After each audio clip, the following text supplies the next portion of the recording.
जय जिनेंद्र दोस्तों, मैं अधिवक्ता स्वाति जैन जूडिस लीगल एसोसिएट में आपका एक बार फिर से स्वागत करती हूँ। आज मैं बात करने जा रही हूँ मेंटेनेंस को लेकर।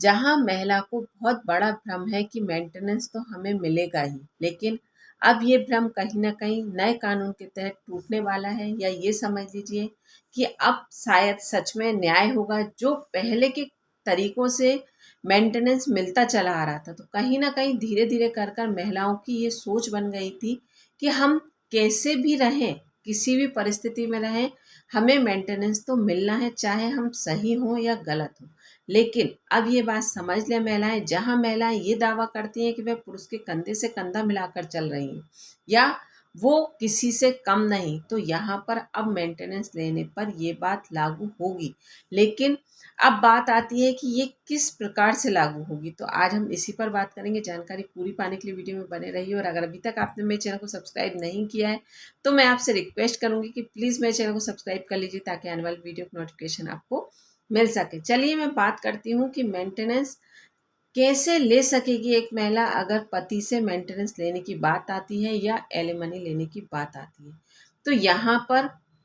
ये बहुत सोच समझ कर चलना होगा, क्योंकि कुछ कंडीशंस अब इस तरह से सामने आएंगी कि महिला को ये बातें प्रूफ करनी होंगी कि वह मेंटेनेंस किस आधार पर लेना चाहती है। तो सबसे पहले कि उसने अपने वैवाहिक जीवन की जिम्मेदारियों को पूर्णतः निर्वहन किया है। मतलब जो एक वैवाहिक जीवन में शारीरिक रूप से, मानसिक रूप से जो भी जिम्मेदारियां बनती हैं, आप समझ गए होंगे कि जैसे हम बात करें कि शारीरिक संबंध पति पत्नी के बीच में, या पति के प्रति अपनी जो भी दैनिक जीवन की जिम्मेदारियां होती हैं, उन पार्ट का निर्वहन किया है। जैसे अगर हम बात करें कि जिस प्रकार एक पुरुष की रिस्पॉन्सिबिलिटी होती है कि वह जाकर अर्निंग करे और अपने परिवार को चलाने के लिए सारी जिम्मेदारियों का निर्वहन करे, उसी प्रकार एक महिला अगर हाउस वाइफ है तो उसकी भी रिस्पॉन्सिबिलिटी बनती है कि वह अपने परिवार को पूरी तरीके से चलाए या पति की जिम्मेदारियों को बराबरी से सहयोग करे। क्योंकि हम ये बात जनरली कहते हैं कि पति पत्नी एक गाड़ी के दो पहिए होते हैं, और इनके एक दूसरे के सहयोग के बिना जीवन चल पाना संभव नहीं है। तो यहाँ पर पति के माता पिता, बच्चे, परिवार को घर को मेंटेन करना, ये अगर एक हाउसवाइफ है तो उसे इन चीज़ों को भी लेकर चलना होगा। तभी हम उसको ये मानेंगे कि वह वैवाहिक जीवन की जिम्मेदारियों का निर्वहन करती है। क्योंकि जब तक वह पति को फ्री नहीं करती, तब तक पति अपनी अर्निंग नहीं कर सकता, और अर्निंग नहीं कर सकता तो स्वाभाविक है कि पति का पार्ट कहीं ना कहीं डगमग होता है, और कहीं ना कहीं आपकी फैमिली पर इफेक्ट डालेगा, क्योंकि फाइनेंशियली कैपेबिलिटी नहीं आएगी। तो ये बात बहुत ज़्यादा सत्यता के साथ है। और अगर ये बात कहीं भी अगर आप प्रूफ नहीं कर पा रही हैं कि आप अपनी जिम्मेदारियों का पूर्ण निर्वहन करती आ रही हैं, उसके बाद भी पति के द्वारा आपको रखने में आनाकानी की जा रही है, या पति अपनी जिम्मेदारियों का निर्वहन नहीं करते हैं, जैसे कि मैंने आपसे डिटेल में इस तरह से कहा कि एक महिला की रिस्पॉन्सिबिलिटी क्या होती है, तो वहीं पर एक पुरुष की रिस्पॉन्सिबिलिटी भी बराबर होती है कि वह अर्न करे, अपनी फैमिली को समय और पैसा दोनों दे। और अगर पति इस तरह से नहीं कर रहा है तो कहीं ना कहीं पति अपने वैवाहिक जीवन की जिम्मेदारियों को पूरा नहीं कर रहा है। तो अगर आप ये प्रूफ करती हैं कि आप पूरी तरीके से सही हैं, पति गलत है, तो कहीं ना कहीं ये कंडीशन बनती है आपका मेंटेनेंस लेने की। तो एक कंडीशन तो ये हो गई। अब बात आती है कि आप कैपेबल नहीं हैं, तो आपको अपना इनकम एफिडेविट या जो भी आप जिस प्रकार से भी इस बात को प्रूफ कर सकती हैं कि आप पूरी तरीके से पति पर डिपेंड हैं और आप अपनी जिम्मेदारियां पूरी तरीके से निभा रही थी, तो यहाँ पर पति अपनी जिम्मेदारियों से भाग रहा है, तो आपको ये प्रूफ करना होगा। अब बात आती है कि अगर आप एडल्ट्री में हैं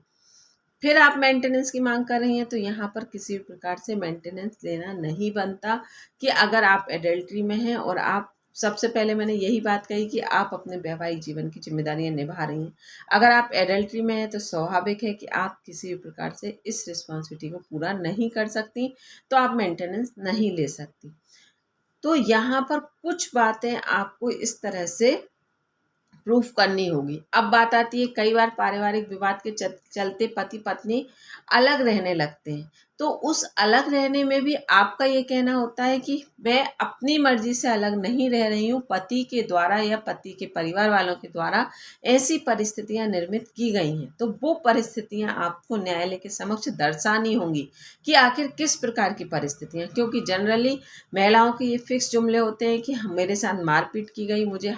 घर से बाहर निकाल दिया गया। तो कब, किस कंडीशंस में, या आपको वो चीज़ें प्रूफ देनी होंगी। या जैसे हम कहें कि अधिकतर महिलाओं का ये कहना होता है कि मारपीट की गई, तो मारपीट की गई तो आपको यहाँ पर मेडिकल देना होगा। और यहाँ पर मेडिकल ऐसा नहीं कि आप प्राइवेट हॉस्पिटल से मेडिकल बनवाकर आप न्यायालय के समक्ष रख दें, तो यहाँ पर इस प्रकार से नहीं चलेगा। आपको ये चीज़ें दिखानी होंगी, क्योंकि ये 99% अगर हम सत्य पर बात करें तो गवर्नमेंट हॉस्पिटल के मेडिकल ही आपके वैलिड होते हैं। प्राइवेट हॉस्पिटल की स्थिति हम और आप मुंह से ना कहें तो ज़्यादा सही है, क्योंकि आप भी समझते हैं कि प्राइवेट हॉस्पिटल से मेडिकल बनवाना किसी के लिए मुश्किल नहीं है। तो यहाँ पर ये सारी चीज़ें आपको देना होगा। और आप अगर ये कहती हैं कि पति एडल्ट्री में है, इसलिए पति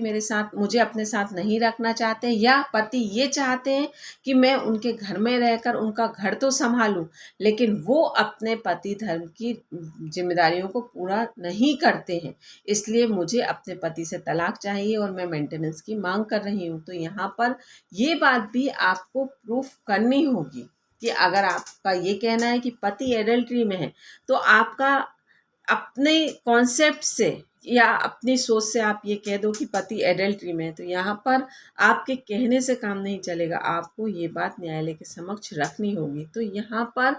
अगर महिला इन बातों को ध्यान रखकर इन चीज़ों के एविडेंस न्यायालय के समक्ष रखेगी तो ही मेंटेनेंस पा सकती है, नहीं तो मेंटेनेंस मिलना आसान नहीं होगा। और मैंने आपको सब बातें बताई। अगर आप एडल्ट्री में हैं तो नहीं ले सकती, आपके पति एडल्ट्री में हैं तो आपको प्रूफ करना होगा, आपको इनकम का ब्यौरा देना होगा,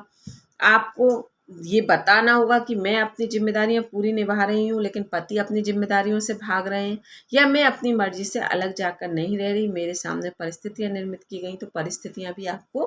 क्लियर बतानी होंगी, तभी आप मेंटेनेंस ले सकती हैं, एलिमनी की मांग कर सकती हैं। नहीं तो आप किसी भी प्रकार से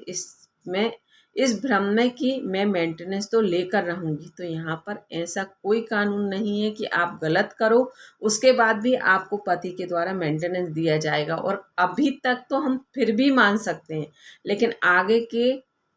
कानून में इस तरह का कोई भी प्रावधान नहीं है कि आपने एप्लीकेशन लगाई तो आपकी उसी दिन से एलिमनी तो चालू हो गई, केस चलने के दौरान आपका मेंटेनेंस फाइनल हो जाएगा। तो ऐसा नहीं है, पहले आपको इन चीज़ों को प्रूफ करना होगा, उसके बाद ही आप मेंटेनेंस ले सकती हैं। और मेंटेनेंस के केस का अगर गलती से ऑर्डर भी हो जाएगा तो पति को पूर्ण अधिकार है कि वह इस ऑर्डर पर स्टे ले ले। तो यहाँ पर इस भ्रम में रहकर महिलाएं अगर ऐसा कोई कदम उठाती हैं तो समझिए कि बहुत बड़ी गलत स्टेप लेंगी, ऐसा कोई भी सोच बनाकर कार्य करने में, क्योंकि आगे चलकर उन्हीं को इस चीज़ की दिक्कत आने वाली है।